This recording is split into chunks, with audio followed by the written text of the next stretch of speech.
নমস্কার বন্ধুরা, সন্ধ্যা রান্নাঘরে আপনাদের স্বাগত। আবারও চলে এসেছি নতুন একটা রেসিপি নিয়ে। আজ আমি করে দেখাবো মাত্র 3টি উপকরণ দিয়ে খাজা।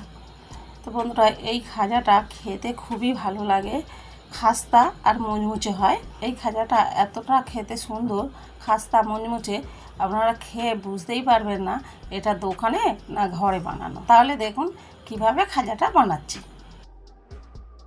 খাজা করার জন্যে এখানে আমি নিয়ে নিচ্ছি 2 বাটি ময়দা, আর ওর মধ্যে দিয়ে দিচ্ছি 2 চামচ ঘি, আর দিয়ে দিচ্ছি অল্প একটু নুন। এই সবগুলো ভালো করে মেখে নেব।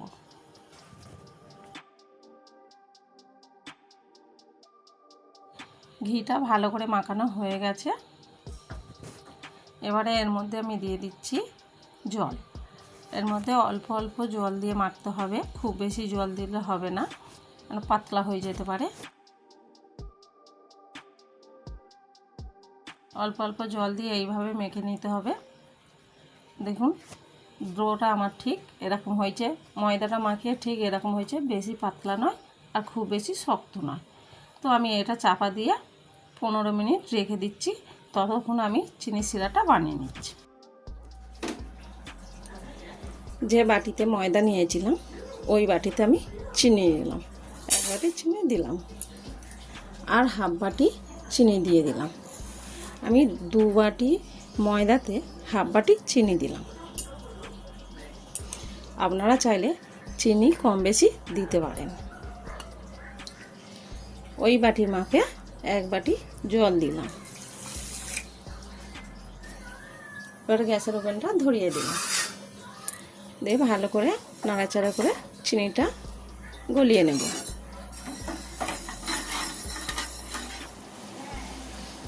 দেখুন খুব সুন্দর করে ফুটে গেছে, চিনিটাও গলে গেছে। আমি খুব বেশিক্ষণ ফোটাবো না, এটা আমি 2 মিনিটের মতন ফুটিয়ে নেব। খুব পাতলা করলে চিনির শিরাটা কিন্তু হবে না, একটু ঘন মতন করতে হবে। দেখেছেন আমি তো খুব বেশি জল দিইনি, অল্পই জল দিয়েছি। আমাদের চিনির শিরাটা তৈরি। তবে চিনির শিরা কিন্তু এরকম ফুটিয়ে শুধু রেখে দিলে হবে না, তাতে কিন্তু চিনির শিরাটা জমাট বেঁধে যাবে বা চিনি হয়ে যাবে। সেই জন্যে আমি এখানে অর্ধেকটা পাতিলেবু নিয়েছি। এই পাতিলেবুর রসটা আমি এর মধ্যে নিয়ে নিচ্ছি, যাতে করে লেবুর দানা থাকলে যেন শিরার মধ্যে না পড়ে। লেবুর দানাটা ফেলে দেব। এবার আমি গ্যাসের ওভেনটা বন্ধ করে দিচ্ছি আর লেবু রসটা দিয়ে দিচ্ছি। এই লেবু রসটা দিলে চিনির শিরাটা আর জমাট বাঁধবে না। যেমন শিরা করেছি ঠিক এমনিতেই থাকবে। দেখুন আমার চিনির শিরা তৈরি। ময়দার ডোটা মাখিয়ে রেখেছিলাম, চলে যাচ্ছি ওখানে। দাদা 15 মিনিট হয়ে গেছে, চাপাটা খুলছি। দেখুন কত সুন্দর সেট হয়ে গেছে, একটু নরম হয়ে গেছে আগের তুলনায় একটু। তো আমি আবারও একটু হাত দিয়ে দলে নিচ্ছি। দেখুন এইভাবে মেখে নিয়েছি। এবার এখানে আমি কিছুটা এরাউট দিলাম, এই ডোটা দিয়ে দিলাম। অবশ্যই এটা এরাউট বেলার চেষ্টা করবেন, আর এরাউট না থাকলে ময়দা দিয়ে করতে পারবেন। এবারে আমি এটা বেলে নেব।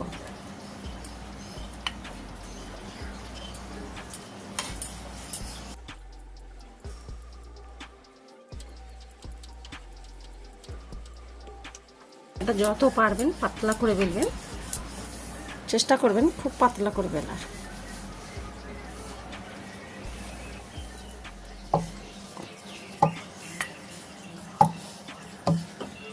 দেখুন বন্ধুরা খুব ভালো করে বেলা হয়ে গেছে।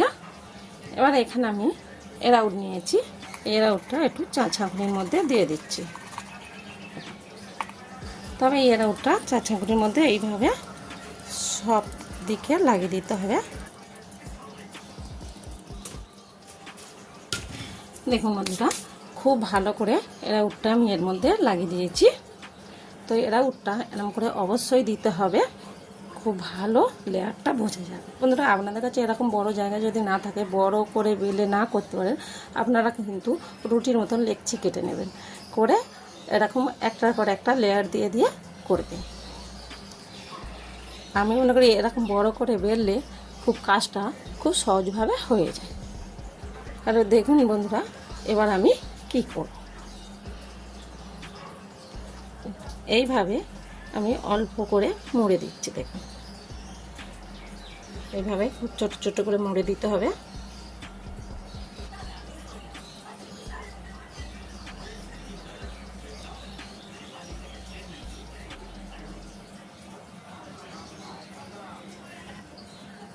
বন্ধুরা, এইভাবে মুড়ে নিতে হবে। এই কাজটা খুব সাবধানে করতে হবে, খুব বড় বড় হয়ে গেলে হবে না, আস্তে আস্তে করে ঠিক ভাঁজ দিতে হবে। এইভাবে ভাঁজটা ঠিক রেখে দিতে হবে।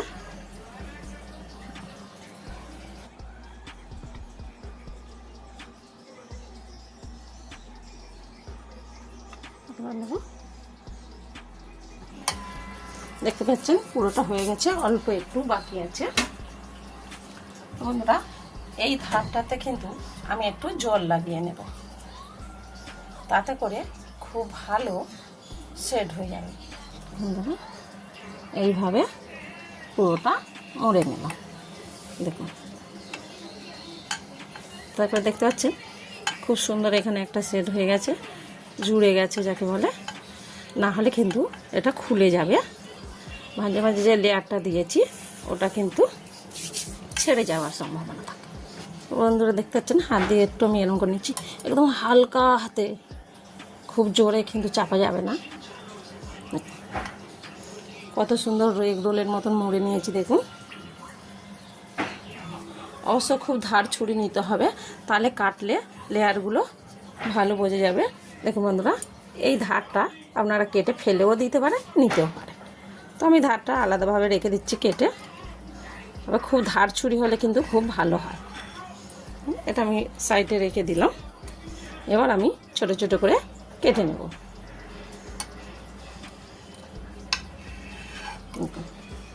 এইভাবে বন্ধুরা কেটে নেব।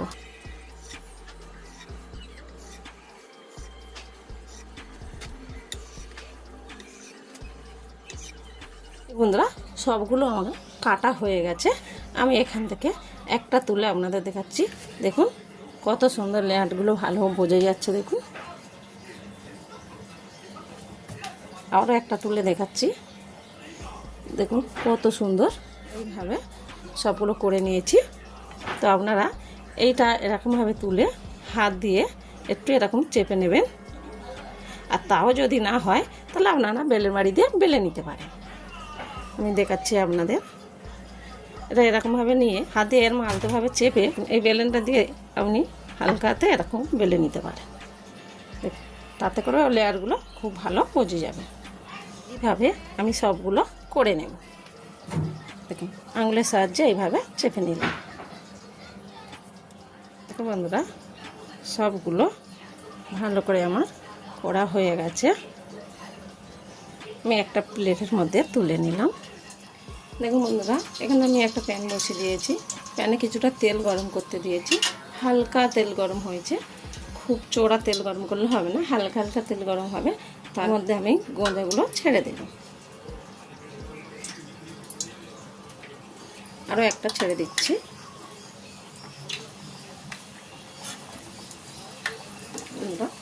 এইভাবে একটু নাড়তে থাকবো।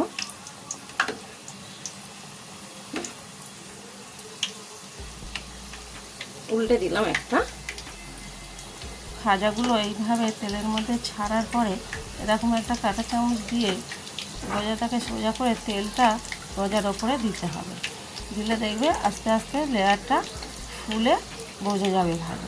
এই একই রকমভাবে এটাও করে নেব। দেখুন কতটা ছেড়ে গেছে। দেখুন, এইভাবে প্রত্যেকটা কিন্তু করতে হবে, খুব সাবধানে করবেন, হাতে যেন তেল না ঠিকরে যায়। এটাও হয়ে এসছে। এটাও আমি এইভাবে ধরে তেলটা এইভাবে দিয়ে দেব।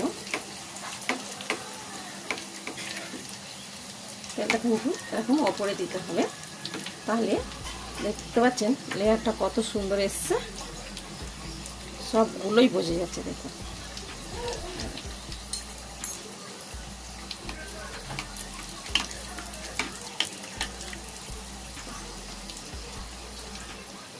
তো এগুলো হয়ে গেছে, এগুলো আমি এখানে ভাজতে দেবো। বন্ধুরা একই রকমভাবে আবারও ছেড়ে দিচ্ছি। এইভাবে কিন্তু তেলটা ওপরে দিতে হবে, আর গ্যাসের ওভেনটা কিন্তু কম রাখতে হবে, লো ফ্লেমে রেখে ভাজতে হবে। এইভাবে করে কিন্তু তেলটা এইভাবে দিতে হবে ওপরে, তাতে করে লেয়ারগুলো ভালো বোঝা যাবে আর ভালো ফুলে উঠবে। দেখুন দেখুন আপনারা দেখতে পাচ্ছি, এইভাবে তেলটা ওপরে ওপরে দিতে হবে। একই রকমভাবে এটাও করছি।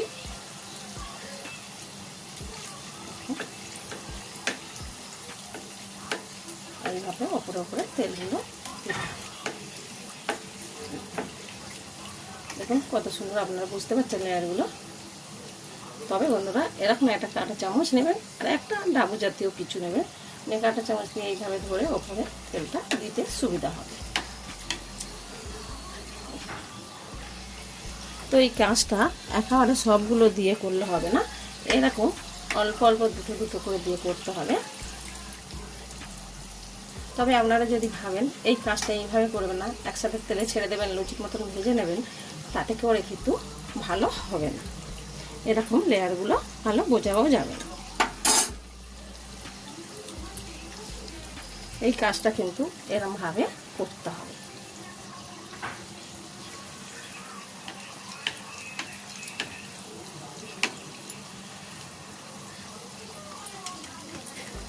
এইভাবে একটু লালচে করে ভেজে নেব। খুব ভালো করে ভাজা হয়ে গেছে আমার, সব ভাজা হয়ে গেছে, সবগুলো ভাজা হয়ে গেছে, তুলে নিচ্ছি।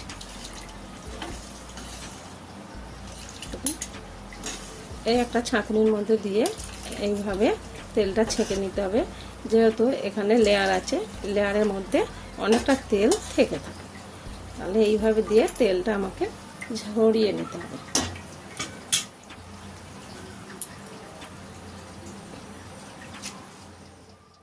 দেখুন বন্ধুরা খাজাগুলো কিন্তু সব ভাজা হয়ে গেছে, দেখুন কত সুন্দর লেয়ারগুলো বোঝা যাচ্ছে। তো এগুলো এখন আমি মিষ্টি রসের মধ্যে দিয়ে দেব, রসের মধ্যে দিয়ে দিচ্ছি। তো এইভাবে আমি একটু পিট করে নেব, খুব বেশিক্ষণ দেওয়া যাবে না, এইভাবে উল্টে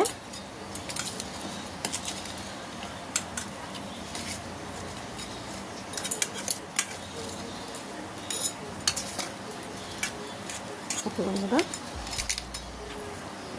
স্টিকগুলো এইভাবে উল্টে নেব সবকটা।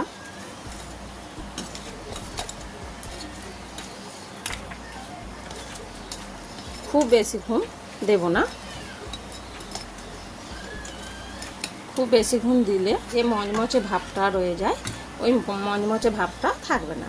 আমি আবারও দেখুন একটা ছাঁকুনিতে দিয়ে দিচ্ছি যাতে রসটা ঝরে যায়।